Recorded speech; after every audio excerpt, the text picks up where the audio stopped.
ਉਹ ਤਾਂ ਸਾਨੂੰ ਪਤਾ ਜਿਹੜੇ ਅਸੀਂ ਪਹਿਲਾਂ ਦੇਖੋ ਉਹ ਸਾਡੇ ਹੁਣ ਦੇਖ ਲਓ ਆ ਸਾਡਾ ਹੀ ਭਤੀਜਾ ਸੀ ਇੱਕ ਉਹਨੂੰ ਅਸੀਂ ਲੈ ਤਾਂ ਹੁਣ ਮੈਂ ਸੱਚ ਕਹਿਣ ਲੱਗਾ ਤਾਂ ਫਿਰ ਹੁਣ ਤੁਸੀਂ ਡਰਦੇ ਆ।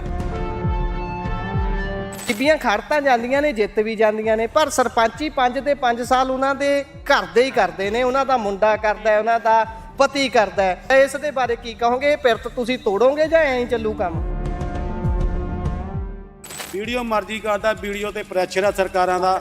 ਸਾਡੇ ਮਤੇ ਵੀ ਪਾਏ 40-42 ਵਾਰੀ ਮਤੇ ਪਾ ਕੇ ਭੇਜੇ, ਸਾਡਾ ਕੋਈ ਵਿਕਾਸ ਨਹੀਂ ਕੀਤਾ। ਨਹੀਂ, ਗ੍ਰਾਮ ਸਭਾ ਵੀ ਕੋਈ ਚੀਜ਼ ਹੁੰਦੀ ਜਿਸ ਚ ਪੰਚ ਸਰਪੰਚ ਭਾਵੇਂ ਨਾ ਵੀ ਹੋਵੇ। ਗ੍ਰਾਮ ਸਭਾ ਜਿਹੜੀਆਂ ਨਾ ਆਪੋਜੀਸ਼ਨ ਦੀਆਂ ਸਰਕਾਰਾਂ ਉਹ ਬਣਾਉਂਦੀਆਂ ਵੀ ਜਿਹੜੀ ਪਿੰਡ ਦੀ ਪੰਚਾਇਤ ਆ ਉਹ ਸਾਡੇ ਕਹਿਣੇ 'ਚ ਨਹੀਂ ਹੈਗੇ, ਉਹ ਅਸੀਂ ਗ੍ਰਾਮ ਸਭਾ ਬਣਾ ਕੇ ਇਹਨਾਂ ਨੂੰ ਡੀਗ੍ਰੇਡ ਕਰਕੇ ਤਾਂ ਉਹਨਾਂ ਨੂੰ ਮੋਹਰੇ ਕਰਨਾ। ਨਹੀਂ, ਇੱਥੇ ਤੁਸੀਂ ਗੱਲ ਤੋਂ ਮੈਂ ਇਸ ਦੇ ਨਾਲ ਬਿਲਕੁਲ ਐਗਰੀ ਨਹੀਂ ਹੁੰਦਾ। ਜਿਹੜੀ ਬੋਲੀ ਹੋ ਰਹੀ ਆ ਪੰਚਾਇਤਾਂ ਦੀ ਵਿੱਚ, ਹਾਂਜੀ, ਇਹਦਾ ਆਮ ਇੱਕ ਗਰੀਬ ਬੰਦਾ ਕਤਲ ਹੋ ਰਿਹਾ ਆ। ਫਿਰ ਡੈਮੋਕ੍ਰੇਸੀ ਵੇਚਣ ਵਾਲੀ ਗੱਲ ਹੋ ਗਈ। ਇਹਨੂੰ ਸਰਬਸੰਮਤੀ ਨਹੀਂ ਮੰਨਿਆ ਜਾ ਸਕਦਾ। ਜਿਹੜਾ ਕਿਹਾ ਜਾਂਦਾ ਹੈ ਕਿ 2 ਕਰੋੜ ਰੁਪਈਆ ਦੇ ਕੇ ਕਿਸੇ ਪਿੰਡ ਦੇ ਵਿੱਚ ਕਿਸੇ ਵਿਅਕਤੀ ਨੇ ਪੰਚਾਇਤ ਨੂੰ ਆਪਣੇ ਆਪ ਨੂੰ ਸਰਪੰਚ ਬਣਾਉਣ ਲਈ ਰਾਜੀ ਕਰ ਲਿਆ, ਇਹ ਨਿਰਵਿਰੋਧ ਪੰਚਾਇਤੀ ਕਹਿ ਸਕਦੇ ਆ ਵੀ ਨਿਰਵਿਰੋਧ ਸਰਪੰਚੀ ਅਗਲਾ ਲੈ ਗਿਆ ਪੈਸੇ ਦੇ ਦਮ ਤੇ, ਪਰ ਇਹ ਸਰਬਸੰਮਤੀ ਨਹੀਂ ਹੈ। ਅੰਦਰ ਕੋਈ ਖੜਾ ਵੀ ਹੋ ਜਾਊਗਾ ਨਾ ਤਾਂ ਉਹਦਾ ਇੰਨਾ ਵੀ ਵਿਰੋਧ ਕੋਈ ਭਾਵੇਂ ਆਹ ਕਤਲ ਹੋ ਜਾਵੇ, ਜਿਹਦੇ ਨਾਲ ਖੜੇ ਆ ਉਹਨਾਂ ਖੜੇ ਆ, ਪਿੱਛੇ ਨਹੀਂ ਹਟ ਸਕਦੇ ਸਾਰੀ ਜ਼ਿੰਦਗੀ। ਉਹ ਦਿੱਤੇ ਨਹੀਂ। ਸਾਡੇ ਪਿੰਡ ਦੀ ਪੰਚਾਇਤ ਨੂੰ 37 ਲੱਖ ਰੁਪਈਆ ਮਿਲਿਆ ਸੀਗਾ, ਭਗਵੰਤ ਮਾਨ ਦੀ ਸਰਕਾਰ ਮਿਲੀ, ਪਹਿਲਾਂ ਉਹ ਤੇ ਰੋਕ ਲੱਗੀ ਆ ਜੀ। ਹਾਲੇ ਤੱਕ ਨਹੀਂ ਮਿਲਿਆ। ਹਾਲੇ ਤੱਕ ਨਹੀਂ ਮਿਲਿਆ। ਸਰਕਾਰ ਕੋਈ ਵੀ ਸਰਕਾਰ ਆ, ਸਰਕਾਰ ਨੂੰ ਚਾਹੀਦਾ ਜਿਹੜੀ ਮਰਜ਼ੀ ਪਾਰਟੀ ਦੀ ਪੰਚਾਇਤ ਹੋਵੇ ਫੰਡ ਦੇਣਾ ਚਾਹੀਦਾ, ਕੰਮ ਹੋਣਾ ਚਾਹੀਦਾ, ਪਿੰਡ ਦਾ ਵਿਕਾਸ ਹੋਣਾ ਚਾਹੀਦਾ। ਫੰਡ ਕਿਵੇਂ ਲਿਆਉਣੇ ਨੇ, ਕਿਵੇਂ ਵਰਤਣੇ ਨੇ, ਇਸ ਦੀ ਵਿਉਂਤਬੰਦੀ ਹੈ ਕੋਈ, ਜਾਂ ਫਿਰ ਬਸ ਇਹੀ ਕਹਿ ਕੇ ਸਾਰੋਗੇ ਤੁਸੀਂ ਵੀ ਭਾਈ ਸਾਨੂੰ ਤਾਂ ਫੰਡ ਹੀ ਨਹੀਂ ਰਿਲੀਜ਼ ਹੋਏ? ਨਹੀਂ, ਹਰ ਹੀਲਾ ਔਰ ਵਸੀਲਾ ਪਹਿਲਾਂ ਇੱਧਰ ਗੱਲ ਕਰ ਲਈਏ। ਏਜੰਡਾ ਹੋਊ ਨਾ ਪਿੰਡ ਦਾ।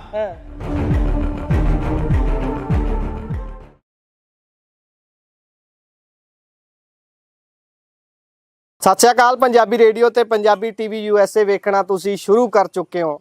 ਪੰਚਾਇਤੀ ਚੋਣਾਂ ਨੂੰ ਸਭ ਤੋਂ ਰੋਮਾਂਚਕ ਚੋਣਾਂ ਮੰਨਿਆ ਜਾਂਦਾ ਹੈ ਕਿਉਂਕਿ ਇਹ ਧਰਾਤਲ ਦੇ ਨਾਲ ਜੁੜੀਆਂ ਹੁੰਦੀਆਂ ਨੇ। ਇਸ ਦੇ ਵਿੱਚ ਆਮ ਤੌਰ ਤੇ ਵੀ ਮੰਨਿਆ ਜਾਂਦਾ ਹੈ ਕਿ ਸਭ ਤੋਂ ਵੱਧ ਵੋਟ ਪੋਲ ਹੁੰਦੀ ਹੈ ਕਿਉਂਕਿ ਘਰ ਘਰ ਤੱਕ ਹਰ ਲੀਡਰ ਦੀ ਰਸਾਈ ਹੁੰਦੀ ਹੈ ਜਿਸ ਨੇ ਪੰਚ ਸਰਪੰਚ ਬਣਨਾ ਹੁੰਦਾ ਹੈ। ਇਸੇ ਕਰਕੇ 98-99% ਆਮ ਤੌਰ ਤੇ ਵੋਟ ਭੁਗਤੀ ਮੰਨੀ ਜਾਂਦੀ ਹੈ। ਪਰ ਪਿੰਡਾਂ ਦੇ ਵਿੱਚ ਹੁਣ ਤੋਂ ਵੋਟਾਂ ਪੈਣ ਦੇ ਵਿੱਚ ਹਾਲੇ 10 ਦਿਨ ਕਰੀਬ ਬਾਕੀ ਨੇ। ਉਸ ਤੋਂ ਪਹਿਲਾਂ ਮਾਹੌਲ ਕਿਹੋ ਜਿਹਾ ਹੈ, ਜਿਹੜੇ ਕੈਂਡੀਡੇਟ ਨੇ ਉਹ ਲੋਕਾਂ ਦੇ ਨਾਲ, ਆਪਣੇ ਪਿੰਡ ਦੇ ਪਤਵੰਤੇ ਸੱਜਣਾਂ ਨਾਲ ਕਿਵੇਂ ਵਿਚਰ ਰਹੇ ਨੇ, ਕਿਵੇਂ ਗੱਲਬਾਤ ਹੋ ਰਹੀ ਹੈ, ਪ੍ਰਚਾਰ ਦੇ ਤਰੀਕੇ ਕੀ ਨੇ, ਜਾਂ ਲੋਭ ਲਾਲਚ ਕਿਹੋ ਜਿਹੇ ਦਿੱਤੇ ਜਾ ਰਹੇ ਨੇ, ਜਾਂ ਫਿਰ ਆਮ ਹੀ ਚੌਲੀ ਸਰੀ ਜਾ ਰਿਹਾ ਹੈ, ਇਸ ਸਾਰੇ ਬਾਬਤ ਆਪਾਂ ਪਿੰਡ ਦੇ ਲੋਕਾਂ ਨਾਲ, ਉੱਥੋਂ ਦੇ ਉਮੀਦਵਾਰਾਂ ਦੇ ਨਾਲ ਗੱਲਬਾਤ ਕਰਾਂਗੇ। ਇਸੇ ਦੇ ਲਈ ਅਸੀਂ ਸਭ ਤੋਂ ਪਹਿਲਾਂ ਜਿਹੜਾ ਇਸ ਗੇੜੀ ਦੇ ਵਿੱਚ ਪਿੰਡ ਚੁਣਿਆ ਹੈ ਉਹ ਹਲਕਾ ਆਦਮਪੁਰ ਦੇ MLA ਸੁਖਿੰਦਰ ਕੋਟਲੀ ਹੋਣਾ ਦਾ ਆਪਣਾ ਪਿੰਡ ਹੈ, ਕੋਟਲੀ ਥਾਨ ਸਿੰਘ। ਉੱਥੇ ਪਹੁੰਚੇ ਹਾਂ। ਮੇਰੇ ਪਿੱਛੇ ਤੁਸੀਂ ਸੱਤ ਸਜੀ ਹੋਈ ਵੇਖ ਰਹੇ ਹੋਵੋਗੇ। ਕੁਝ ਸਮਾਂ ਪਹਿਲਾਂ ਇੱਥੇ ਰੰਗਾ ਰੰਗ ਪ੍ਰੋਗਰਾਮ ਚੱਲਦਿਆ ਸੀ, ਹੁਣ ਉਹ ਸਮਾਪਤ ਹੋ ਗਿਆ। ਇੱਥੇ ਕੈਂਡੀਡੇਟ ਵੀ ਮੌਜੂਦ ਨੇ, ਗੱਲਬਾਤ ਉਹਨਾਂ ਨੇ ਕਰਾਂਗੇ। ਮੈਂ ਕਹਿੰਦਾ ਪਹਿਲਾਂ ਜਗ੍ਹਾ ਬਹਿਣ ਨੂੰ ਮਿਲ ਜਾਵੇ, ਵੋਟ ਤਾਂ ਹੈ ਨਹੀਂ ਕਿ ਜਗ੍ਹਾ ਹੀ ਬਣਾ ਲੈਂਦੇ ਆ ਬਹਿਣ ਨੂੰ। ਸੋ ਆਲੇ ਦੁਆਲੇ ਪਤਵੰਤੇ ਸੱਜਣ ਨੇ, ਇਹਨਾਂ ਨਾਲ ਗੱਲਬਾਤ ਕਰਾਂਗੇ। ਆ ਬਾਈ ਹੋਣਾ ਦੇ ਘਰੋਂ ਉਮੀਦਵਾਰ ਨੇ ਸਰਪੰਚੀ ਦੇ ਲਈ, ਇੱਧਰ ਪੰਚ ਦੀ ਉਮੀਦਵਾਰੀ ਲਈ ਬੈਠੇ ਹੋਣੇ ਬਾਈ ਹੋਣੀ ਬੈਠੇ ਹੋਏ ਨੇ। ਬਾਕੀ ਸਾਰਿਆਂ ਨਾਲ ਵੀ ਗੱਲਬਾਤ ਕਰਾਂਗੇ ਕਿ ਇਹ ਚੋਣਾਂ ਕਿੱਦਾਂ ਦੀਆਂ ਹੋਣ ਵਾਲੀਆਂ ਨੇ। ਸਭ ਤੋਂ ਪਹਿਲਾਂ ਬਹੁਤ ਬਹੁਤ ਸਵਾਗਤ ਹੈ ਜੀ ਤੁਹਾਡਾ ਸਾਰਿਆਂ ਦਾ। ਸਤਿ ਸ਼੍ਰੀ ਅਕਾਲ। ਸੋ ਪਹਿਲਾਂ ਤਾਂ ਤੁਹਾਡੇ ਵੱਲ ਨੂੰ ਆਉਂਦੇ ਆ, ਤੁਸੀਂ ਪੰਚਾਇਤ ਦੇ ਵਿੱਚ ਐਤਕੀ ਖੜੇ ਹੋਏ ਹੋ ਸਰਪੰਚੀ ਦੇ ਲਈ, ਤੇ ਕੀ ਮਾਹੌਲ ਹੈ, ਕੀ ਕਹਿੰਦਾ ਮਾਹੌਲ, ਜਾਂ ਫਿਰ ਤੁਹਾਡੇ ਮਨ 'ਚ ਕਿਉਂ ਆਇਆ ਇਹ ਚੋਣ ਲੜਨ ਦੇ ਬਾਰੇ 'ਚ? ਪਹਿਲਾਂ ਤਾਂ ਸਾਰਿਆਂ ਨੂੰ ਸਤਿ ਸ਼੍ਰੀ ਅਕਾਲ ਹੈ ਜੀ। ਆਪ ਜੀ ਦੀ ਟੀਮ ਨੂੰ ਜੀ ਆਇਆਂ ਸਾਡੇ ਪਿੰਡ ਆਉਣ ਤੇ ਜੀ। ਔਰ ਇਹ ਮਾਹੌਲ ਜਿਹੜਾ ਹੈ ਇਹ ਪਹਿਲਾਂ ਤੋਂ ਹੀ ਭਾਈਚਾਰਕ ਮਾਹੌਲ ਹੁੰਦਾ ਹੈ। ਇਹ ਕੋਈ ਪਾਰਟੀ ਬਾਜੀ ਦਾ ਇਲੈਕਸ਼ਨ ਨਹੀਂ ਹੁੰਦਾ, ਇਹ ਪਿੰਡ ਦਾ ਜਿਹੜਾ ਭਾਈਚਾਰਾ ਉਹਨਾਂ ਦਾ ਇਲੈਕਸ਼ਨ ਹੁੰਦਾ ਹੈ। ਜੀ ਜੀ। ਸੋ ਇਸ ਪਹਿਲਾਂ ਹੀ ਸਾਡੇ ਸਰਪੰਚ ਸੁਖਵਿੰਦਰ ਕੋਟਲੀ MLA 5 ਵਾਰ ਬਣੇ ਆ ਉਹ, ਔਰ ਹਮੇਸ਼ਾ ਹੀ ਉਹਨਾਂ ਦੇ ਨਾਲ ਖੜੇ ਰਹੇ ਆ। ਔਰ ਇਸ ਵਾਰ ਜੇ ਮੌਕਾ ਮਿਲਿਆ ਤੇ ਜੇ ਪ੍ਰਮਾਤਮਾ ਨੇ ਚਾਹਿਆ, ਜੇ ਬਣੇ ਤਾਂ ਕੋਈ ਚੰਗੇ ਕੰਮ ਕਰਮ ਕਰਕੇ ਦਿਖਾਵਾਂਗੇ। ਇਹ ਪ੍ਰਮਾਤਮਾ ਦੇ ਹੱਥ ਵੱਸ ਡੋਰ ਹੈਗੀ ਆ, ਸਹਿਬ ਹੱਥ ਵਡਿਆਈਆਂ ਜਿਸ ਭਾਵੇ ਤਿਸ ਦੇ। ਸੋ ਸਾਡਾ ਪਿੰਡ ਜਿਹੜਾ ਬਹੁਤ ਵਧੀਆ ਪਿੰਡ ਹੈ, 21-2200 ਵੋਟ ਹੈ ਇੱਥੇ ਲਗਭਗ। ਕਾਫੀ ਲੋਕ NRI ਵੀ ਹੈਗੇ ਨੇ, ਕਾਫੀ ਵਧੀਆ ਪਿੰਡ ਹੈਗਾ ਆ ਇਹ। ਔਰ ਮੈਂ ਪਹਿਲਾਂ ਵੀ ਬਲਾਕ ਸੰਮਤੀ ਮੈਂਬਰ ਰਿਹਾ, ਮੇਰੇ ਵਾਈਫ ਪੰਚ ਰਹੇ ਆ। ਔਰ ਸਾਨੂੰ ਇਸ ਵਾਰ ਜੇ ਨਗਰ ਵਾਲਿਆਂ ਨੇ ਮੌਕਾ ਦਿੱਤਾ, ਪ੍ਰਮਾਤਮਾ ਦਿੱਤਾ, ਕੋਈ ਕੰਮ ਜਿਹੜੇ ਰਹਿੰਦੇ ਅਧੂਰੇ ਆ ਉਹਨਾਂ ਨੂੰ ਪੂਰੇ ਕਰਨ ਦੀ ਕੋਸ਼ਿਸ਼ ਕਰਾਂਗੇ ਜੀ।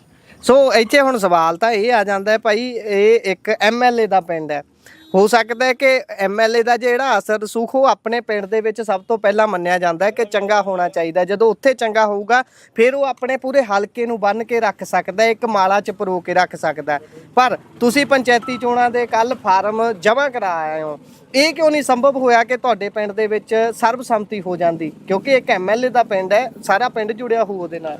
ਹਰ ਇੱਕ ਬੰਦੇ ਨੂੰ ਡੈਮੋਕ੍ਰੇਸੀ ਅਧਿਕਾਰ ਹੈਗਾ ਆ, ਹਰੇਕ ਬੰਦਾ ਚੋਣ ਲੜ ਸਕਦਾ ਹੈ।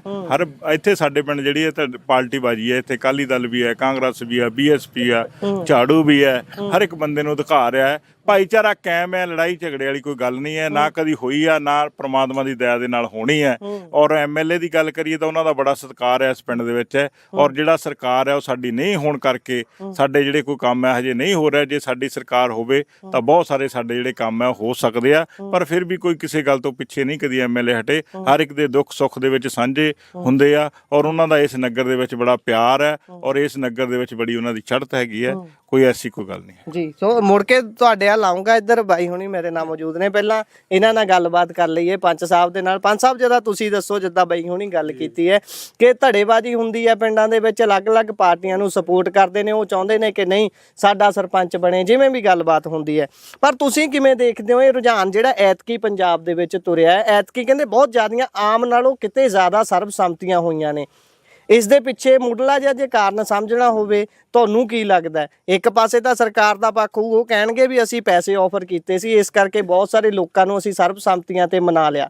ਪਰ ਤੁਹਾਡਾ ਆਪਣਾ ਵਿਚਾਰ ਨਿੱਜੀ ਕੀ ਕਹਿੰਦਾ, ਜਾਂ ਤੁਸੀਂ ਕੀ ਸਮਝ ਪਾਏ ਹੋ ਸਾਰਾ ਕੁਝ ਦੇਖ ਕੇ? ਦੇਖੋ, ਮੈਂ ਤੇ ਤੁਹਾਡਾ ਜਵਾਬ ਦਿੰਦਾ ਗੱਲ ਦਾ। ਜਿਹੜੀ ਬੋਲੀ ਹੋ ਰਹੀ ਆ ਪੰਚਾਇਤਾਂ ਦੀ ਵਿੱਚ, ਹਾਂਜੀ, ਇਹ ਤਾਂ ਆਮ ਇੱਕ ਗਰੀਬ ਬੰਦਾ ਕਤਲ ਹੋ ਰਿਹਾ ਆ। ਹੁਣ ਮੈਂ ਇੱਕ ਗਰੀਬ ਪਰਿਵਾਰ ਦਾ, ਮੈਂ 5 ਨੰਬਰ ਵਾਰਡ ਤੋਂ ਖੜਾ, ਮੈਨੂੰ ਬਾਹਰ ਵਾਲਿਆਂ ਨੇ ਮੌਕਾ ਦਿੱਤਾ, ਮੈਂ ਦਿਲੋਂ ਸੇਵਾ ਕਰਨੀ, ਵਾਰਡ ਦਾ ਵਧੀਆ ਕੰਮ ਕਰਕੇ ਦਿਖਾ ਲੂੰਗਾ। ਮੇਰਾ ਵਾਰਡ ਮੈਨੂੰ ਜਿਤਾਵੇ। ਮੈਂ ਤਾਂ ਪਿੰਡ ਵਾਲਿਆਂ ਨੂੰ ਪਤਾ ਵੀ ਮੈਂ ਤਾਂ ਨਾ ਪੈਂਚ ਆਉਣ ਕਰਕੇ ਮੈਂ ਹਰੇਕ ਆਪਣੇ ਬੰਦੇ ਨਾਲ ਤੁਰਾ ਫਿਰਦਾ ਰਹਿੰਦਾ। ਮੈਂ ਪੈਂਚ ਨਹੀਂ ਸੀ, ਅੱਜ ਪਹਿਲੀ ਵਾਰੀ ਮੈਨੂੰ ਮੇਰੇ ਨਗਰ ਨੇ, ਮੇਰੇ ਵਾਰਡ ਮੈਨੂੰ ਮੌਕਾ ਦਿੱਤਾ। ਮੈਂ ਦਿਲੋਂ ਸੇਵਾ ਕਰੂੰਗਾ ਵਾਰਡ ਦੀ, ਮੈਨੂੰ ਪੰਚਾਇਤ ਮੈਂਬਰ ਮੇਰਾ ਵਾਰਡ ਬਣਾਵੇ। ਤੇ ਬਾਕੀ ਜਿਹੜੀ ਮੈਂ ਸਰਕਾਰ ਦੇ ਨਿੰਦਿਆ ਕਰਦਾ, ਜਿਹੜਾ ਇੱਕ ਗਰੀਬ ਬੰਦਾ ਪੰਚਾਇਤ ਲੜਦਾ, ਬੋਲੀਆਂ ਲਾਉਂਦਾ ਆ, ਆਮ ਬੰਦਾ ਕਿੱਥੇ ਪੈਸੇ ਦੇ ਸਕਦਾ? ਇਹ ਕਤਲ ਕਰ ਰਹੀ ਸਰਕਾਰਾਂ। ਉਹ ਤਾਂ ਫਿਰ ਡੈਮੋਕ੍ਰੇਸੀ ਵੇਚਣ ਵਾਲੀ ਗੱਲ ਹੋ ਗਈ। ਮੈਂ ਦਰਸ਼ਕਾਂ ਨੂੰ ਇੱਥੇ ਇਹ ਚੀਜ਼ ਜ਼ਰੂਰ ਦੱਸ ਦਿਆਂ ਕਿ ਇਹਨੂੰ ਸਰਬਸੰਮਤੀ ਨਹੀਂ ਮੰਨਿਆ ਜਾ ਸਕਦਾ। ਜਿਹੜਾ ਕਿਹਾ ਜਾਂਦਾ ਹੈ ਕਿ 2 ਕਰੋੜ ਰੁਪਈਆ ਦੇ ਕੇ ਕਿਸੇ ਪਿੰਡ ਦੇ ਵਿੱਚ ਕਿਸੇ ਵਿਅਕਤੀ ਨੇ ਪੰਚਾਇਤ ਨੂੰ ਆਪਣੇ ਆਪ ਨੂੰ ਸਰਪੰਚ ਬਣਾਉਣ ਲਈ ਰਾਜੀ ਕਰ ਲਿਆ, ਇਹ ਨਿਰਵਿਰੋਧ ਪੰਚਾਇਤੀ ਕਹਿ ਸਕਦੇ ਆ ਵੀ ਨਿਰਵਿਰੋਧ ਸਰਪੰਚੀ ਅਗਲਾ ਲੈ ਗਿਆ ਪੈਸੇ ਦੇ ਦਮ ਤੇ। ਪਰ ਇਹ ਸਰਬਸੰਮਤੀ ਨਹੀਂ ਹੈ, ਕਿਉਂਕਿ ਜੇਕਰ ਪਿੰਡ ਦੇ ਵਿੱਚ 100-200 ਰੁਪਈਆ ਕਮਾਉਣ ਵਾਲਾ ਵਿਅਕਤੀ ਉਹਦੇ ਸਾਹਮਣੇ ਅੜਨ ਦੀ ਕੋਸ਼ਿਸ਼ ਕਰੂਗਾ, ਉਹ ਨਹੀਂ ਅੜ ਸਕੂਗਾ, ਕਿਉਂਕਿ ਉਹਦੀ ਵਿੱਤੀ ਹਾਲਤ ਉਹੋ ਜਿਹੀ ਹੈ। ਸੋ ਇਹੋ ਜਿਹੇ ਹਾਲਾਤਾਂ ਵਿੱਚ ਜਿੱਥੇ ਵੀ ਡੈਮੋਕ੍ਰੇਸੀ ਦਾ ਇਸ ਤਰੀਕੇ ਨਾਲ ਘਾਣ ਹੋ ਰਿਹਾ, ਉਸ ਦੀ ਸਾਡੇ Punjabi radio USA, Punjabi TV USA ਵੱਲੋਂ ਵੀ ਇਸ ਦੀ ਨਿਖੇਧੀ ਕੀਤੀ ਜਾਂਦੀ ਹੈ। ਜੇਕਰ ਕਿਤੇ ਅਜਿਹਾ ਹੋ ਰਿਹਾ, ਤੁਸੀਂ ਉਸ ਦੇ ਬਾਬਤ ਆਪਣੇ ਆਸ-ਪਾਸ ਦੇ ਪ੍ਰਸ਼ਾਸਨ ਨੂੰ ਜਾ ਕੇ ਰਿਪੋਰਟ ਕਰੋ, ਰਿਟਰਨਿੰਗ ਅਫਸਰ ਨੂੰ ਇਸ ਬਾਰੇ ਦੱਸੋ ਕਿ ਇਸ ਤਰੀਕੇ ਦੇ ਨਾਲ ਸ਼ਰੇਆਮ ਬੋਲੀ ਲਾ ਕੇ ਪਿੰਡ ਦੀ ਪੰਚਾਇਤ ਇਹ ਕੁਝ ਕਰ ਰਹੀ ਹੈ, ਜਿਸ ਦੇ ਨਾਲ ਉਹਨਾਂ ਤੇ ਕਾਰਵਾਈ ਹੋਵੇ ਤੇ ਇਹੋ ਜਿਹੇ ਕੰਮ ਨੂੰ ਨੱਥ ਪਵੇ। ਸਰਬਸੰਮਤੀਆਂ ਹੋਣੀਆਂ ਜ਼ਰੂਰੀ ਨੇ, ਹੋਣੀਆਂ ਚਾਹੀਦੀਆਂ ਨੇ, ਪਿੰਡਾਂ ਦੇ ਵਿੱਚ ਏਕਾ ਬਣਿਆ ਰਹਿਣਾ ਚਾਹੀਦਾ, ਪਰ ਏਕਾ ਇਦਾਂ ਦਾ ਵੀ ਨਹੀਂ ਚਾਹੀਦਾ ਕਿ ਜਿਹਦੇ ਕੋਲ ਪੈਸੇ ਨੇ ਉਹ ਸਾਰਾ ਕੁਝ ਲੈ ਜਾਵੇ ਤੇ ਜਿਹੜਾ ਇੱਕ ਆਮ ਵਿਅਕਤੀ ਹੈ ਜਿਹੜਾ 200 300 400 ਰੁਪਈਆ ਦਿਹਾੜੀ ਪਾ ਕੇ ਘਰ ਨੂੰ ਮੁੜਦਾ, ਜਿਹਨੇ ਬੱਚੇ ਪਾਲਣੇ ਨੇ ਸਿਰਫ, ਉਹ ਆਪਣਾ ਵੋਟ ਪਾਉਣ ਦਾ ਅਧਿਕਾਰ ਹੀ ਨਾ ਮਾਣ ਸਕੇ। ਇਸ ਬਾਰੇ ਕੀ ਕਹੋਗੇ ਤੁਸੀਂ? ਦੇਖੋ ਜੀ, ਜਿਹੜੀਆਂ ਬੋਲੀਆਂ ਹੋ ਰਹੀਆਂ, ਇਹ ਭਾਈਚਾਰਾ ਇਕੱਠਾ ਹੋਣਾ ਚਾਹੀਦਾ। ਇਹ ਤੋੜਦੀਆਂ ਜਿਹੜੀਆਂ ਸਰਕਾਰਾਂ, ਇਹਨਾਂ ਦੀ ਪਾਲਿਸੀ ਆ ਵੀ ਅਸੀਂ ਜੇ ਸਰਕਾਰ ਆ ਧੱਕਾ ਕਰ ਰਹੀਆਂ। ਸਾਡੇ ਨਾਲ ਕੱਲ ਵੀ ਧੱਕਾ ਹੋਇਆ, ਅਸੀਂ ਫਾਰਮ ਭਰਨ ਗਏ ਆ, ਸਾਨੂੰ ਲਾਈਨਾਂ 'ਚ ਲਾਇਆ, ਸਾਨੂੰ ਬਾਹਰ ਜਾਓ ਜੀ ਬਾਹਰ ਜਾਓ, ਸਾਡੇ ਕਾਗਜ਼ ਪੂਰੇ ਸੀਗੇ, ਕੋਈ ਗੱਲਬਾਤ ਨਹੀਂ ਵੀ ਅਸੀਂ ਤਾਂ ਭਾਈਚਾਰਾ ਰੱਖਣਾ ਕਾਇਮ ਚਾਹੁੰਦੇ ਆ, ਪਰ ਸਰਕਾਰਾਂ ਨਹੀਂ ਕਾਇਮ ਹੋਣ ਦੇਣੀਆਂ। ਹੁਣ ਸਰਕਾਰਾਂ ਨੇ ਇੰਨਾ ਧੱਕਾ ਕਰਨਾ, 15 ਤਰੀਕ ਨੂੰ ਇਲੈਕਸ਼ਨ ਆਉਣ ਵਾਲੀ ਆ, ਦੇਖਿਓ ਉਹਨਾਂ ਦੇ ਆਪਣੇ ਬੰਦੇ ਅੰਦਰ ਆਉਣੇ ਆ, ਸਾਨੂੰ ਗਰੀਬ ਬੰਦੇ ਨੂੰ ਲਾਗੇ ਨਹੀਂ ਲੱਗਣ ਦੇਣਾ। ਪਰ ਇਹ ਹੈ ਵੀ ਸਰਕਾਰਾਂ ਦੀ ਮੈਂ ਨਿਖੇਧੀ ਕਰਦਾ ਵੀ ਭਾਈਚਾਰਾ ਕਾਇਮ ਜ਼ਰੂਰੀ ਰੱਖਣਾ ਚਾਹੀਦਾ। ਜੀ ਜੀ, ਤੁਸੀਂ ਕੀ ਕਹਿਣਾ ਚਾਹੁੰਦੇ ਹੋ? ਜਿਹੜੀਆਂ ਬੋਲੀਆਂ ਲੱਗ ਰਹੀਆਂ, ਜਰਾ ਜ਼ਰੂਰ ਇਸ ਤੇ ਦੱਸ ਦਿਓ, ਟਿੱਪਣੀ ਤੁਹਾਡੀ ਜ਼ਰੂਰ ਲੈਣੀ ਹੈ, ਹੱਥ ਨਾ ਜੋੜੋ। ਹਾਂ ਨਹੀਂ, ਮੈਨੂੰ ਆਉਂਦਾ ਹੀ ਨਹੀਂ ਕੁਝ ਵੀ, ਮੈਂ ਕੀ ਬੋਲੂੰਗਾ ਯਾਰ। ਅੱਛਾ, ਠੀਕ ਹੈ ਨਾ। ਤੁਸੀਂ ਇੱਕ ਪੰਚਾਇਤ ਚ ਵੋਟ ਪਾਉਣ ਦਾ ਤਾਂ ਤੁਹਾਡੇ ਤੋਂ ਅਧਿਕਾਰ ਹੈਗਾ, ਚਲੋ ਮੈਨੂੰ ਇੰਨਾ ਹੀ ਦੱਸ ਦਿਓ। ਉਹ ਡਟ ਕੇ ਪਾ ਕੇ ਆਵਾਂਗੇ ਕਿ ਜਾਣੀ ਕਿ ਬੇਡਰ ਹੋ ਕੇ। ਹਾਂ, ਅੰਦਰ ਕੋਈ ਖੜਾ ਵੀ ਹੋ ਜਾਊਗਾ ਨਾ ਤਾਂ ਉਹਦਾ ਇੰਨਾ ਵੀ ਵਿਰੋਧ ਕੋਈ ਭਾਵੇਂ ਆਹ ਕਤਲ ਹੋ ਜਾਵੇ, ਜਿਹਦੇ ਨਾਲ ਖੜੇ ਆ ਉਹਨਾਂ ਖੜੇ ਆ, ਪਿੱਛੇ ਨਹੀਂ ਹਟ ਸਕਦੇ ਸਾਰੀ ਜ਼ਿੰਦਗੀ। ਅੱਛਾ ਜੀ, ਹਾਂਜੀ ਬਸ ਨਾਲ ਖੜੇ ਰਹਾਂਗੇ। ਨਾਲ ਖੜੇ ਰਹਾਂਗੇ। ਤੁਹਾਨੂੰ ਕੀ ਲੱਗਦਾ ਹੈ ਕਿ ਇੱਕ ਜਿਹੜਾ ਵਿਅਕਤੀ ਹੁੰਦਾ ਹੈ, ਇਹ ਆਮ ਨਾਗਰਿਕ ਹੈ ਜਿਹਨੇ ਵੋਟ ਪਾਉਣੀ ਹੈ, ਉਹਨੂੰ ਕੀ ਦੇਖਣਾ ਚਾਹੀਦਾ ਇੱਕ ਪੰਚ ਸਰਪੰਚ ਦੇ ਵਿੱਚ ਵੀ ਭਾਈ ਆਹ ਖਾਸੀਅਤਾਂ ਹੋਣ ਜਾਂ ਆਹ ਕੁਝ ਕਰਨ ਦੇ ਵਿੱਚ ਕੁਆਲਿਟੀ ਹੋਣੀ ਚਾਹੀਦੀ ਆ ਵੀ ਵਾਕਿਆ ਹੀ ਇਹ ਜਾਨੀ ਕਿ ਆਪਣੇ ਸਮਾਜ ਦੀ ਸੇਵਾ ਕਰ ਸਕਦਾ ਹੈ ਕਿ ਨਹੀਂ ਕਰ ਸਕਦਾ। ਸਾਨੂੰ ਉਹੀ ਮੈਂਬਰ ਪੰਚਾਇਤ ਚੁਣਨੇ ਚਾਹੀਦੇ ਜਿਹੜੇ ਆਪਣੇ ਸਮਾਜ ਦੀ ਸੇਵਾ ਕਰੇ, ਆਪਣੇ ਪਿੰਡ ਦੇ ਵਿਕਾਸ ਦੇ ਬਾਰੇ ਉਹ ਸੋਚੇ। ਜੇਬ ਭਰਨ ਬਾਰੇ ਨਾ ਸੋਚੇ। ਨਹੀਂ ਜੇਬ ਕੀ ਕਰਨੇ ਨੂੰ, ਉਹ ਤਾਂ ਸਾਨੂੰ ਪਤਾ ਜਿਹੜੇ ਅਸੀਂ ਪਹਿਲਾਂ ਦੇਖੇ ਉਹ ਸਾਡੇ ਹੁਣ ਦੇਖ ਲਓ, ਆ ਸਾਡਾ ਹੀ ਭਤੀਜਾ ਸੀ ਇੱਕ, ਉਹਨੂੰ ਅਸੀਂ ਲੈ ਤਾਂ ਹੁਣ ਮੈਂ ਸੱਚ ਕਹਿਣ ਲੱਗਾ ਤਾਂ ਫੇ ਹੁਣ ਤੁਸੀਂ ਡਰਦੇ ਆ। ਹਾਂ ਮੈਂ ਸੱਚ ਕਹਿਣ ਨੂੰ ਨਹੀਂ ਡਰਦਾ ਹੁੰਦਾ। ਅੱਛਾ ਜੀ, ਹਾਂ ਗੋਡੇ ਘੁੱਟਣੇ ਸ਼ੁਰੂ ਹੋ ਗਏ ਇੱਧਰ, ਕਹਿੰਦੇ ਨਹੀਂ ਸੱਚ ਨਹੀਂ ਬੋਲਣਾ, ਮੈਂ ਬੋਲਦਾ ਨਹੀਂ ਹੁਣ ਜੋ ਚਲੋ ਕੋਈ ਨਾ, ਚਲੋ ਕੋਈ ਗੱਲਾਂ ਭਾਈਚਾਰਾ ਵੀ ਰੱਖਣਾ ਹੁੰਦਾ ਹੈ ਪਿੰਡ ਦੇ ਵਿੱਚ, ਸਮਾਜ ਦੇ ਵਿੱਚ ਆਪਣਾ, ਉੱਥੇ ਹੀ ਆਉਣੇ। ਸਰਪੰਚ ਸਾਹਿਬ ਚਲੋ ਤੁਹਾਨੂੰ ਕਹਿ ਲੈਂਦੇ ਆ, ਉਦਾਂ ਤਾਂ ਤੁਹਾਡੇ ਘਰੋਂ ਨੇ, ਪਰ ਹੁਣ ਤੁਸੀਂ ਉਮੀਦਵਾਰੀ ਤੇ ਖੜੇ ਹੋ। ਮੈਂ ਇਹ ਸਵਾਲ ਥੋੜਾ ਤਲਕ ਹੋ ਸਕਦਾ ਭਾਈ, ਕਈ ਵਾਰੀ ਪਿੰਡਾਂ ਦੇ ਵਿੱਚ ਬੀਬੀਆਂ ਸਰਪੰਚ ਸੀਟ ਬੀਬੀਆਂ ਲਈ ਹੁੰਦੀ ਆ ਰਾਖਵੀਂ, ਬੀਬੀਆਂ ਖੜ ਤਾਂ ਜਾਂਦੀਆਂ ਨੇ, ਜਿੱਤ ਵੀ ਜਾਂਦੀਆਂ ਨੇ, ਪਰ ਸਰਪੰਚੀ 5 ਦੇ 5 ਸਾਲ ਉਹਨਾਂ ਦੇ ਘਰ ਦੇ ਹੀ ਕਰਦੇ ਨੇ, ਉਹਨਾਂ ਦਾ ਮੁੰਡਾ ਕਰਦਾ, ਉਹਨਾਂ ਦਾ ਪਤੀ ਕਰਦਾ, ਉਹਨਾਂ ਨੂੰ ਤਾਂ ਘਰਾਂ ਚੋਂ ਨਿਕਲਣ ਦਾ ਟਾਈਮ ਨਹੀਂ ਮਿਲਦਾ ਜਾਂ ਨੁਮਾਇੰਦਗੀ ਕਰਨ ਦਾ ਟਾਈਮ ਨਹੀਂ ਮਿਲਦਾ। ਜੇ ਪੰਚਾਇਤ ਵੀ ਹੋਣੀ ਹੈ ਕਿਸੇ ਦੇ ਉੱਪਰ, ਉੱਥੇ ਵੀ ਸਰਪੰਚਣੀ ਆਪ ਨਹੀਂ ਹੁੰਦੀ, ਉਹਦੇ ਘਰ ਵਾਲਾ ਮੌਜੂਦ ਹੁੰਦਾ। ਇਸ ਦੇ ਬਾਰੇ ਕੀ ਕਹੋਗੇ? ਇਹ ਪਿਰਤ ਤੁਸੀਂ ਤੋੜੋਗੇ ਜਾਂ ਐਂ ਹੀ ਚੱਲੂ ਕੰਮ? ਦੇਖੋ ਬਾਬਾ ਸਾਹਿਬ ਦੀ ਦੇਣ ਹੈ, ਉਹਨਾਂ ਨੇ ਰਿਜ਼ਰਵੇਸ਼ਨ 33% ਕੀਤੀ ਹੈ ਲੇਡੀਜ਼ ਲਈ, ਔਰ ਜਿਹੜੀ ਹੋਰ ਤਾਂ ਗੱਲ 50% ਤੱਕ ਪਹੁੰਚ ਗਈ, 50% ਤੇ ਆ ਗਈ ਹੈ। ਸਰਕਾਰ ਨੇ ਇਸ ਵੇਲੇ 50% ਲੇਡੀਜ਼ ਦਾ ਐਲਾਨ ਕੀਤਾ ਹੈ, ਪਰ ਜਿਹੜੀਆਂ ਉਹ ਲੇਡੀਜ਼ ਹੈਗੀਆਂ ਜਿਹੜੀਆਂ ਜਾ ਸਕਦੀਆਂ ਥਾਣੇ 'ਚ ਆਪਣਾ ਪੱਖ ਰੱਖ ਸਕਦੀਆਂ, ਗੱਲ ਕਰ ਸਕਦੀਆਂ, ਪੜ੍ਹੀਆਂ ਲਿਖੀਆਂ ਹੋਣਗੀਆਂ, ਜੇ ਉਹਨਾਂ ਨੂੰ ਮੌਕਾ ਮਿਲਦਾ ਤਾਂ ਜ਼ਰੂਰ ਜਾਣਗੀਆਂ। ਬੰਦਿਆਂ ਨਾਲੋਂ ਜ਼ਿਆਦਾ ਗੱਲ ਕੁੜੀਆਂ ਕਰਦੀਆਂ ਹੈ। ਅੱਜ ਕੱਲ੍ਹ ਦੀਆਂ ਕੁੜੀਆਂ ਬੁੜੀਆਂ ਜਿਹੜੀਆਂ ਆ ਉਹ ਬੰਦਿਆਂ ਨਾਲੋਂ ਜ਼ਿਆਦਾ ਗੱਲਬਾਤ ਵਧੀਆ ਕਰਦੀਆਂ। ਬੰਦੇ ਤਾਂ ਗੱਲ ਕਰ ਨਹੀਂ ਸਕਦੇ, ਮੈਂ ਤਾਂ ਕਹਿੰਦਾ ਦਾਣਾ ਜਿੰਨੀਆਂ ਬੀਬੀਆਂ ਗੱਲ ਕਰ ਸਕਦੀਆਂ, ਠੋਕ ਵਜਾ ਕੇ ਗੱਲ ਕਰਨੀਆਂ ਸਾਡੀਆਂ ਬੀਬੀਆਂ ਜਾਣਗੀਆਂ। ਜੇ ਮੌਕਾ ਮਿਲਿਆ ਤਾਂ ਜ਼ਰੂਰ ਜਾਣਗੀਆਂ, ਪੂਰੀ ਗੱਲਬਾਤ ਰੱਖਣਗੀਆਂ ਥਾਣਿਆਂ ਦੇ ਅੰਦਰ, ਕਚਹਿਰੀਆਂ ਦੇ ਅੰਦਰ, ਜਿੱਥੇ ਵੀ ਲੋੜ ਪਈ ਉੱਥੇ ਵੀ ਗੱਲ ਰੱਖਾਂਗੇ, ਕਿਉਂਕਿ ਬਾਬਾ ਸਾਹਿਬ ਜੀ ਹੁਣਾਂ ਨੇ ਸਾਨੂੰ ਵੋਟ ਦਾ ਹੱਕ ਲੈ ਕੇ ਦਿੱਤਾ ਹੈ, ਔਰ ਮਸੀਂ ਹੱਕ ਮਿਲਿਆ ਹੈ। ਪਹਿਲਾਂ ਤਾਂ ਸਾਨੂੰ ਵੋਟ ਪਾਉਣ ਦਾ ਵੀ ਕੋਈ ਅਧਿਕਾਰ ਨਹੀਂ ਸੀ, ਹੁਣ ਤਾਂ ਸਾਨੂੰ ਵੋਟ ਪਾਉਣ ਦਾ ਅਧਿਕਾਰ ਮਿਲਿਆ। ਔਰ ਸਭ ਤੋਂ ਵੱਧ ਖੁਸ਼ੀ ਹੈ ਕਿ ਸਾਡੀਆਂ ਭੈਣਾਂ, ਮਾਵਾਂ, ਵਾਈਫ, ਹੋਰ ਲੇਡੀਜ਼ ਨੂੰ ਸਾਰੀਆਂ ਨੂੰ ਜਿਹੜਾ ਕਿ ਮੌਕਾ ਮਿਲਿਆ ਹੈ, ਇਹ ਬੜੀ ਪਰਮਾਤਮਾ ਦੀ ਦੇਣ ਹੋਈ ਹੈ, ਔਰ ਸਰਕਾਰਾਂ ਦੀ ਵੀ ਦੇਣ ਹੋਈ ਹੈ ਕਿ 50%। ਮੈਨੂੰ ਇਹ ਜ਼ਰੂਰ ਦੱਸ ਦਿਓ ਤੁਸੀਂ ਸੋਚਦੇ ਕਿਉਂ ਇਹਦੇ ਬਾਰੇ? ਜਿੱਦਾਂ ਹੁਣ ਬੀਬੀਆਂ ਦਾ, ਜਿੱਦਾਂ ਮੈਂ ਗੱਲ ਕੀਤੀ ਆ ਵੀ ਉਹਨਾਂ ਨੂੰ ਮੌਕਾ ਦਿੱਤਾ ਹੀ ਨਹੀਂ ਜਾਂਦਾ, ਉਹਨਾਂ ਦਾ ਜਿਹੜਾ ਪੁੱਤਰ ਹੈ ਜਾਂ ਉਹਨਾਂ ਦਾ ਪਤੀ ਹੈ ਉਹੀ ਸਾਰਾ ਕੁਝ ਮਾਣੀ ਜਾਂਦਾ, ਉਹੀ ਥਾਣਿਆਂ 'ਚ ਤੁਰਿਆ ਫਿਰਦਾ, ਉਹੀ ਜੇ ਕਿਤੇ ਕੌਣ ਕਿਸੇ ਦਾ ਸਮਝੌਤਾ ਕਰਾਉਣਾ ਉਹੀ ਬੈਠਾ ਹੈ ਉੱਥੇ। ਨਹੀਂ, ਉਹ ਵੀ ਬਹਿ ਸਕਦੀ ਆ ਬੀਬੀ ਵੀ, ਜੇ ਬੰਦਾ ਵੀ ਨਾਲ ਜਾ ਸਕਦਾ ਹੈ, ਕਿਉਂਕਿ ਲਿਆਊਗਾ ਤੁਹਾਨੂੰ ਬੰਦਾ ਹੀ ਆਪਣੀ ਗੱਡੀ ਤੇ ਸਾਧਨ ਤੇ, ਪਰ ਉਹ ਨਾਲ ਬੈਠਾ ਹੁੰਦਾ ਹੈ। ਜਿਹੜਾ ਅਧਿਕਾਰ ਹੈ ਉਹ ਬੀਬੀਆਂ ਨੂੰ ਹੀ ਹੋਣਾ ਚਾਹੀਦਾ ਹੈ। ਜਿਹੜਾ ਵੈਸੇ ਤਾਂ ਗੌਰਮੈਂਟ ਦਾ ਅਸੂਲ ਹੈ, ਦਸਤੂਰ ਹੈ ਕਿ ਜਿਹੜਾ ਬੰਦਾ ਅਹੁਦੇਦਾਰ ਹੈ ਉਹੀ ਹੀ ਗੱਲ ਕਰ ਸਕਦਾ, ਉਹਨੂੰ ਹੀ ਗੱਲ ਕਰਨ ਦਾ ਮੌਕਾ ਦਿੱਤਾ ਜਾਣਾ ਚਾਹੀਦਾ। ਇੱਥੇ ਤਾਂ ਐਤਕੀ ਇਹ ਪਿਰਤਾਂ ਵੈਸੇ ਟੁੱਟ ਗਈਆਂ ਨੇ। ਕਈ ਐਮਐਲਏ ਨੇ ਉਹਨਾਂ ਦੇ ਪੁੱਤਰ ਮੀਟਿੰਗਾਂ ਦੇ ਵਿੱਚ ਨਾਲ ਬੈਠੇ ਹੁੰਦੇ ਨੇ, ਕੁਰਸੀਆਂ ਜੋੜ ਕੇ, ਉਹ ਵੀ ਰਵਾਇਤਾਂ ਟੁੱਟਣੀਆਂ ਚਾਹੀਦੀਆਂ ਨੇ। ਤਰ੍ਹਾਂ ਦੀਆਂ ਪਿਰਤਾਂ ਜਿਹੜੀਆਂ ਅਲੱਗ-ਅਲੱਗ ਪੈ ਰਹੀਆਂ ਨੇ, ਬਹੁਤ ਵਾਰੀ ਅਸੀਂ ਦੇਖਦੇ ਹਾਂ, ਕਈ ਵਾਰੀ ਖਬਰਾਂ ਵੀ ਸਾਹਮਣੇ ਆਉਂਦੀਆਂ ਨੇ ਕਿ ਫਲਾਣੇ ਐਮਐਲਏ ਦਾ ਪੁੱਤਰ ਨਾਲ ਬੈਠ ਕੇ ਮੀਟਿੰਗ ਲੈ ਰਿਹਾ। ਹਾਲਾਂਕਿ ਉਸ ਦੇ ਪਿਤਾ ਨੇ ਜਦੋਂ ਸਹੁੰ ਚੱਕੀ ਸੀ, ਉਹਨੇ ਸੀਕ੍ਰੇਸੀ ਦੀ ਸਹੁੰ ਚੱਕੀ ਸੀ ਕਿ ਜੋ ਕੁਝ ਮੇਰੇ ਤੱਕ ਪ੍ਰਸ਼ਾਸਨ ਨੂੰ ਚਲਾਉਣ ਦੇ ਲਈ ਪਹੁੰਚੂਗਾ ਉਹ ਸਿਰਫ ਮੇਰੇ ਤੱਕ ਰਹੂਗਾ, ਅਨਟਿਲ ਔਰ ਅਨਲੈਸ ਇਹ ਲੋੜ ਨਾ ਪੈਦਾ ਹੋਵੇ ਕਿ ਉਹ ਕਿਸੇ ਨੂੰ ਦੱਸਣਾ ਪਵੇ। ਪਰ ਜਿੱਦਾਂ ਬਾਈ ਹੁਣੀ ਗੱਲ ਕੀਤੀ ਹੈ ਕਿ ਅਸੀਂ ਬਰਾਬਰ ਅਧਿਕਾਰ ਦੇਣ ਦੀ ਕੋਸ਼ਿਸ਼ ਕਰਾਂਗੇ, ਮੈਂ ਚਾਹਾਂਗਾ ਕਿ ਪਿੰਡ ਦੇ ਕੁਝ ਪਤਵੰਤੇ ਸੱਜਣਾ ਨਾਲ ਵੀ ਗੱਲ ਕਰ ਲਈਏ। ਬਾਈ ਤੁਸੀਂ ਕੀ ਸੋਚਦੇ ਹੋ, ਇੱਕ ਸਰਪੰਚ ਦੇ ਵਿੱਚ ਕੀ ਖਾਸੀਅਤ ਹੋਣੀ ਚਾਹੀਦੀ ਹੈ ਕਿ ਪਿੰਡ ਨੂੰ ਉਹ ਅੱਗੇ ਲਿਜਾਵੇ? ਕੀ ਕਰੇ ਪਿੰਡ ਲਈ ਇੱਕ ਸਰਪੰਚ? ਪਿੰਡ ਨੂੰ ਅੱਗੇ ਲਿਜਾਣ ਵਾਸਤੇ ਪੜ੍ਹੇ ਲਿਖੇ ਹੋਣਾ ਜ਼ਰੂਰੀ ਹੈ। ਬਾਕੀ ਕੰਮ ਤਾਂ ਕੋਈ ਕਰਦਾ ਨਹੀਂ ਵੈਸੇ, ਇਹ ਤਾਂ ਮੈਂ ਵੀ ਕਹੂੰਗਾ ਵੀ ਨਹੀਂ ਕਰਦਾ, ਕੋਈ ਨਹੀਂ ਕਰਦਾ। ਬਾਕੀ ਤੁਸੀਂ ਅੱਗੇ ਜਾ ਕੇ ਦੇਖ ਹੀ ਲੈਣਾ। ਯਾਰ ਆਪੋਜੀਸ਼ਨ ਦੀ ਆ ਜੀ, ਕੰਮ ਇਸ ਕਰਕੇ ਨਹੀਂ ਹੁੰਦਾ ਕਿ ਕੋਈ ਸਾਡੇ ਨੁਮਾਇੰਦੇ ਆ ਨਾ ਪਿੰਡ ਦੇ, ਉਹਨਾਂ ਨੂੰ ਸਰਕਾਰ ਜਾਣੀ ਕਿ ਕੰਮ ਕਰਨ ਦੇ ਨਹੀਂ ਰਹੀ। ਉਹਨਾਂ ਨੂੰ ਜਾਣੀ ਕਿ ਜਿਹੜੀ ਸਾਡੀ ਆਉਂਦੀ ਆ ਨਾ ਗ੍ਰਾਂਟ ਆਉਂਦੀ ਆ ਨਾ, ਉਹ ਗ੍ਰਾਂਟ ਜਾਣੀ ਕਿ ਸਾਡੀ ਪੰਚਾਇਤ ਨੂੰ ਨਹੀਂ ਮਿਲਦੀ। ਠੀਕ ਆ ਜੀ, ਉਹ ਸਰਕਾਰ ਚਾਹੁੰਦੀ ਆ ਵੀ ਉਹਨਾਂ ਦੇ ਰਿਜ਼ਰਵਰ ਲੱਗਣ, ਪੰਚਾਇਤ ਤੋੜੋ, ਜਿਹੜੀ ਆਪੋਜੀਸ਼ਨ ਦੀ ਪੰਚਾਇਤ ਹੈਗੀ ਉਹਨੂੰ ਤੋੜੋ ਤੇ ਅਸੀਂ ਆਪਣੇ ਜਾਣੀ ਕਿ ਨੁਮਾਇੰਦਿਆਂ ਨੂੰ ਮੋਹਰੇ ਅੱਗੇ ਕਰੀਏ। ਲੇਕਿਨ ਜੋ ਸਾਡੇ ਜਾਣੀ ਕਿ ਸਮਾਜ ਹੈਗਾ ਨਾ, ਉਹ ਚੰਗੇ ਤੋਂ ਚੰਗਾ ਜਾਣੀ ਕਿ ਕੈਂਡੀਡੇਟ ਦੇਖ ਕੇ ਉਹ ਵੋਟ ਪਾਉਣਗੇ। ਫੰਡ ਵਰਤਣ ਬਾਰੇ ਕੀ ਸੋਚਦੇ ਹੋ ਤੁਸੀਂ? ਜਿੱਦਾਂ ਫੰਡ ਜਦੋਂ ਸਰਕਾਰ ਸੱਤਾ 'ਚ ਆਈ ਆਮ ਆਦਮੀ ਪਾਰਟੀ ਦੀ, ਉਹਨਾਂ ਨੇ ਆਉਂਦੇ ਸਾਰ ਹੀ ਪਹਿਲਾਂ ਫੰਡ ਸਾਰੇ ਫ੍ਰੀਜ਼ ਕਰਤੇ, ਰੋਕ ਦਿੱਤੇ, ਉਹ ਦਿੱਤੇ ਨਹੀਂ। ਸਾਡੇ ਪਿੰਡ ਦੀ ਪੰਚਾਇਤ ਨੂੰ 37 ਲੱਖ ਰੁਪਇਆ ਮਿਲਿਆ ਸੀਗਾ। ਮੈਂ ਘੱਟ ਬੋਲਦਾ ਹੁੰਦਾ। 35 ਲੱਖ ਰੁਪਇਆ ਮਿਲਿਆ ਸੀ ਜਦੋਂ ਭਗਵੰਤ ਮਾਨ ਦੀ ਸਰਕਾਰ ਮਿਲੀ, ਪਹਿਲਾਂ ਉਹ ਤੇ ਰੋਕ ਲੱਗੀ ਆ ਜੀ। ਹਾਲੇ ਤੱਕ ਨਹੀਂ ਮਿਲਿਆ? ਹਾਲੇ ਤੱਕ ਨਹੀਂ ਮਿਲਿਆ। ਠੀਕ ਆ ਜੀ, ਠੀਕ ਆ ਜੀ। ਜਿਹੜਾ ਉਦੋਂ ਪਹਿਲਾਂ ਦਾ ਯਾਨੀ ਕਿ ਸਰਪੰਚ ਸੀਗਾ ਨਾ, ਸਰਕਾਰ ਚੰਨੀ ਸਾਹਿਬ ਦੀ ਸਰਕਾਰ ਸੀਗੀ, ਉਹਦੇ ਵਿੱਚ ਜਿਹੜੇ ਪੈਸੇ ਆ ਕੇ ਨਾ ਇਹਨਾਂ ਨੇ ਮਤਾ ਪਾ ਕੇ ਕਢਾਏ, ਉਹਨਾਂ ਦਾ ਕੰਮ ਹੋਏ ਆ ਜੋ ਤੁਹਾਨੂੰ ਦਿਖਾ ਦਈਏ। ਠੀਕ ਹੈ, ਠੀਕ ਆ ਜੀ, ਉਹ ਸਾਰੇ ਕੰਮ ਹੋਏ ਆ। ਤੇ ਹੁਣ ਇੱਧਰ ਉਮੀਦਵਾਰ ਸਾਹਿਬ ਤੁਸੀਂ ਜਰਾ ਦੱਸ ਦਿਓ ਕਿ ਫੰਡਾਂ ਨੂੰ ਕਿੱਦਾਂ ਵਰਤਣ ਬਾਰੇ ਸੋਚਿਆ, ਜਾਂ ਫੰਡ ਕਢਾਉਣ ਬਾਰੇ ਕਿੱਦਾਂ ਸੋਚਿਆ ਤੁਸੀਂ? ਕੋਈ ਵਿਉਂਤਬੰਦੀ ਹੈ? ਜਿਸ ਤਰੀਕੇ ਦਾ ਰੁਝਾਨ ਚੱਲ ਰਿਹਾ, ਜਿਹੜੀਆਂ ਵਿਰੋਧੀ ਹੁੰਦੀਆਂ ਨੇ ਪਾਰਟੀਆਂ, ਜਿੱਥੇ ਜਿੱਥੇ ਉਹਨਾਂ ਦੀ ਪੰਚਾਇਤ ਹੁੰਦੀ ਹੈ, ਉਹਨਾਂ ਨੂੰ ਫੰਡਾਂ ਦੀ ਬਾਹਲੀ ਤੰਗੀ ਆ ਰਹੀ ਹੈ ਪਿਛਲੇ ਸਮੇਂ 'ਚ।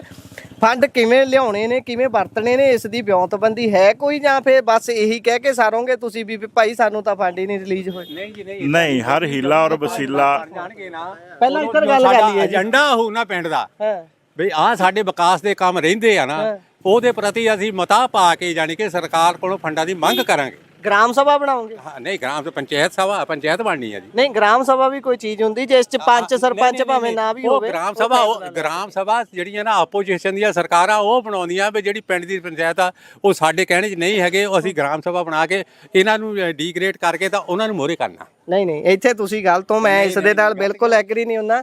ਪਿੰਡਾਂ ਦੇ ਵਿੱਚ ਗ੍ਰਾਮ ਸਭਾਵਾਂ ਹੋਣੀਆਂ ਚਾਹੀਦੀਆਂ ਨੇ, ਜਿੱਥੇ ਪੰਚ ਸਰਪੰਚ ਤੋਂ ਇਲਾਵਾ ਵੀ ਪਿੰਡ ਦੇ ਲੋਕ ਵੱਧ ਚੜ ਕੇ ਹਿੱਸਾ ਲੈ ਸਕਣ। ਹਰੇਕ ਸਾਲ ਦਾ ਬਜਟ ਪ੍ਰਬੰਧ ਤਿਆਰ ਕੀਤਾ ਜਾਵੇ, ਉਸ ਤੋਂ ਬਾਅਦ ਪਿੰਡ ਦੇ ਲੋਕ ਆਪ ਫੈਸਲਾ ਕਰਨ ਕਿ ਸਾਡੇ ਪੰਚ ਸਰਪੰਚਾਂ ਨੇ ਕਿੱਥੇ ਸਾਈਨ ਕਰਨਾ ਹੈ, ਕਿੱਥੇ ਅਸੀਂ ਪੈਸੇ ਲਾਉਣੇ ਨੇ, ਕਿੱਥੇ ਨਹੀਂ ਲਾਉਣੇ। ਮੈਂ ਉਹੀ ਤੁਹਾਡੇ ਤੇ ਆਉਣਾ, ਜਿਹੜਾ ਇਹ ਗੱਲ ਕੰਪਲੀਟ ਕਰ ਦਿਓ, ਇਸ ਤੋਂ ਬਾਅਦ ਮੈਂ ਹੋਰ ਸੱਜਣਾਂ ਦੇ ਵੱਲ ਜਾਣ ਦੀ ਕੋਸ਼ਿਸ਼ ਕਰੂੰਗਾ ਕਿ ਕਿੱਦਾਂ ਫੰਡ ਵਰਤਣੇ ਜਾਂ ਲਿਆਉਣੇ ਕਿੱਦਾਂ ਨੇ, ਇਸ ਦੀ ਕੋਈ ਵਿਉਂਤਬੰਦੀ ਹੈਗੀ ਆ ਤੁਹਾਡੇ ਕੋਲ? ਤੁਹਾਡੇ ਪਿੰਡ ਦੇ ਲੋਕਾਂ ਨੂੰ ਪਤਾ ਲੱਗ ਜੂ, ਜੇ ਕੋਈ ਸੋਚ ਰਿਹਾ ਹੋਊ ਕਿ ਭਾਈ ਇਹਨੂੰ ਵੋਟ ਨਹੀਂ ਪਾਉਣੀ, ਸ਼ਾਇਦ ਮੰਨ ਹੀ ਜਾਵੇ ਵੀ ਮੈਂ ਇਹਨੂੰ ਹੀ ਪਾਉਣੀ ਹੈ। ਨਹੀਂ, ਮੈਂ ਆਪ ਦੇ ਮਾਧਿਅਮ ਰਾਹੀਂ ਦੱਸਣਾ ਚਾਹੁੰਦਾ ਹਾਂ ਕਿ ਮੌਕਾ ਮਿਲਿਆ ਤੇ ਹਰ ਹੀਲਾ ਵਸੀਲਾ ਅਪਣਾਇਆ ਜਾਏਗਾ ਪੈਸੇ ਲਿਆਉਣ ਦਾ, ਜਿਹੜੇ ਸਾਡੇ ਕੋਲ ਫੰਡ ਪੁਰਾਣੇ ਪਏ ਆ ਉਹਨੂੰ ਵੀ ਲਾਉਣ ਦਾ। ਔਰ ਸਭ ਤੋਂ ਵੱਡੀਆਂ ਗੱਲਾਂ ਕਿ ਸਾਡੇ ਪਿੰਡ ਦੇ ਅੰਦਰ ਇੱਕ ਸੀਵਰੇਜ ਦੀ ਬਹੁਤ ਜ਼ਿਆਦਾ ਜ਼ਰੂਰਤ ਹੈ। ਥੋੜੇ ਛੱਪੜ ਵੱਡੇ ਆ, ਪਿੰਡ ਵੱਡਾ ਹੋਣ ਕਰਕੇ ਜਿਹੜਾ ਪਾਣੀ ਦਾ ਨਿਕਾਸ ਹੈ ਉਹ ਸਾਡੇ ਤੋਂ ਸਹੀ ਤਰੀਕੇ ਨਾਲ ਨਹੀਂ ਹੋਇਆ, ਔਰ ਜਿਹੜਾ ਸਾਨੂੰ ਮੌਕਾ ਮਿਲਿਆ ਔਰ ਉਸ ਪਾਣੀ ਦੇ ਨਿਕਾਸ ਨੂੰ ਪਹਿਲ ਦੇ ਆਧਾਰ ਤੇ ਦੂਰ ਕੀਤਾ ਜਾਊਗਾ, ਔਰ ਰਹਿੰਦੀਆਂ ਜਿਹੜੀਆਂ ਕਮੀਆਂ ਉਹਨੂੰ ਵੀ ਦੂਰ ਕੀਤਾ ਜਾਊਗਾ। ਇੱਕ ਵਾਰੀ ਪ੍ਰਮਾਤਮਾ ਜਿਹੜਾ ਹੈ, ਸਾਡੇ ਪਿੰਡ ਦੇ ਲੋਕ ਹੈ, ਪ੍ਰਮਾਤਮਾ ਆ, ਉਹ ਸਾਨੂੰ ਮੌਕਾ ਦੇਵੇ ਔਰ ਜਿਹੜੇ ਇਹ ਰਹਿੰਦੇ ਕੰਮ ਅਧੂਰੇ ਆ, ਮੈਂ ਪਹਿਲਾਂ ਵੀ ਕਿਹਾ, ਉਹਨਾਂ ਨੂੰ ਪੂਰੇ ਕੀਤਾ ਜਾਊਗਾ। ਹਾਂਜੀ ਜੀ। ਅੰਤ ਦੇ ਵਿੱਚ ਹੁਣ ਮੈਂ ਚਾਹੂੰਗਾ ਮੈਂ ਇੱਧਰ ਉੱਠ ਕੇ ਹੋਰਾਂ ਨਾਲ ਗੱਲ ਜੀ ਜ਼ਰੂਰ। ਮੈਂ ਤਾਂ ਇਹ ਸਰਕਾਰਾਂ ਨੂੰ ਬੇਨਤੀ ਕਰੂੰਗਾ ਵੀ ਚਾਹੇ ਸਰਪੰਚ ਬੀਐਸਪੀ ਦਾ ਹੋਵੇ, ਅਕਾਲੀ ਦਲ ਦਾ ਹੋਵੇ, ਕਿਸੇ ਵੀ ਪਾਰਟੀ ਦਾ ਹੋਣਾ ਚਾਹੀਦਾ, ਸਰਕਾਰ ਨੂੰ ਪਿੰਡ ਦਾ ਵਿਕਾਸ ਕਰਨਾ ਜ਼ਰੂਰੀ ਚਾਹੀਦਾ। ਇਹ ਸਰਕਾਰਾਂ ਇਹ ਨਹੀਂ ਵੀ ਮੈਂ ਅੱਜ ਸਰਕਾਰ ਆਮ ਪਾਰਟੀ ਦੀ ਆ ਜੀ, ਮੇਰਾ ਸਰਪੰਚ ਬਣੇ ਤਾਂ ਪੈਸੇ ਦੇਣੇ ਆ। ਇਹ ਪਿੰਡ ਦਾ ਕਤਲ ਹੋ ਰਿਹਾ। ਜੇ ਅੱਜ ਇਹ ਸਰਕਾਰ, ਕੋਈ ਵੀ ਸਰਕਾਰ ਆ, ਸਰਕਾਰ ਨੂੰ ਚਾਹੀਦਾ ਜਿਹੜੀ ਮਰਜ਼ੀ ਪਾਰਟੀ ਦੀ ਪੰਚਾਇਤ ਹੋਵੇ, ਫੰਡ ਦੇਣਾ ਚਾਹੀਦਾ, ਕੰਮ ਹੋਣਾ ਚਾਹੀਦਾ, ਪਿੰਡ ਦਾ ਵਿਕਾਸ ਹੋਣਾ ਚਾਹੀਦਾ। ਅਸੀਂ ਪਤਾ ਨਹੀਂ 6 ਮਹੀਨੇ ਤੋਂ ਵੀਡੀਓ ਸਾਹਿਬ ਦੀਆਂ ਮਿਹਨਤਾਂ ਕਰ ਕਰਕੇ ਮੈਂ ਆਮ ਜਾ ਕੇ ਮੇਰੇ ਪਿੰਡ ਸੱਪ ਦੇਖੋ ਸੜਕਾਂ ਤੇ, ਛੱਪੜਾ ਬਾਹਰ ਆਇਆ। ਵੀਡੀਓ ਵੈਸੇ ਗੱਲ ਮੰਨਦਾ ਵੀ ਬਹੁਤੀ ਵਾਰੀ ਐ ਹੁੰਦਾ ਕਿ ਵੀਡੀਓ ਮਰਜ਼ੀ ਕਰਦੇ ਨੇ, ਵੀਡੀਓ ਮਰਜ਼ੀ ਕਰਦਾ, ਵੀਡੀਓ ਤੇ ਪ੍ਰੈਸ਼ਰ ਆ ਸਰਕਾਰਾਂ ਦਾ। ਸਾਡੇ ਮਤੇ ਵੀ ਪਾਏ 40-42 ਵਾਰੀ ਮਤੇ ਪਾ ਕੇ ਭੇਜੇ, ਸਾਡਾ ਕੋਈ ਵਿਕਾਸ ਨਹੀਂ ਕੀਤਾ ਕਿਉਂਕਿ ਵਿਰੋਧੀ ਧਿਰ 'ਚ ਆ। ਸਾਡੀ ਕੋਈ ਸੁਣਵਾਈ ਨਹੀਂ ਦਫ਼ਤਰਾਂ ਦੇ ਵਿੱਚ। ਅੱਛਾ, ਪੈਸੇ ਵੀ ਕਢਵਾਏ ਆ ਤੇ ਪਤਾ ਨਹੀਂ ਪੈਸੇ ਵੀ ਪੰਚਾਇਤ ਦੇ ਕਢਾ ਲਏ ਆ। ਜਿਹੜੇ ਪ੍ਰਬੰਧਕ ਲੱਗੇ ਆ, ਪ੍ਰਬੰਧਕ ਦੇ ਕੋਲ ਪੈਸਾ, ਸਾਡੇ ਛੱਪੜ ਦਾ ਕੰਮ ਨਹੀਂ ਹੋਇਆ। ਅੰਤ ਦੇ ਵਿੱਚ ਤੁਹਾਡੇ ਸਾਰਿਆਂ ਤੋਂ ਇਹ ਇੱਕ ਤਰੀਕੇ ਦਾ ਮੈਂ ਕਹਿ ਲਓ ਵੀ ਹਲਫ ਹੀ ਲੈਣਾ ਹੈ ਕਿ ਤੁਸੀਂ ਸਾਰੇ ਭਾਈਚਾਰਾ ਬਣਾ ਕੇ ਰੱਖੋਗੇ। ਪੰਚਾਇਤੀ ਚੋਣਾਂ 'ਚ ਜੋ ਵੀ ਹੁੰਦਾ ਫੈਸਲਾ, ਜੋ ਵੀ ਆਉਂਦਾ, ਤੁਸੀਂ ਭਾਈਚਾਰਾ ਜ਼ਰੂਰ ਕਾਇਮ ਰੱਖੋ। ਕਾਇਮ ਕਰਨਾ ਚਾਹੀਦਾ ਜੀ ਭਾਈਚਾਰਾ 100%। ਕੋਈ ਇਦਾਂ ਦੀ ਯਾਨੀ ਕਿ ਸਾਡੇ 74 ਸਾਲ ਦੀ ਉਮਰ ਹੋ ਗਈ ਆ, 20 ਸਾਲ ਦੀ ਉਮਰ ਦੇ ਵਿੱਚੋਂ ਮੈਂ ਵੋਟਾਂ ਦੀ ਇਲੈਕਸ਼ਨ ਕਰਾਉਂਦਾ ਆਇਆ।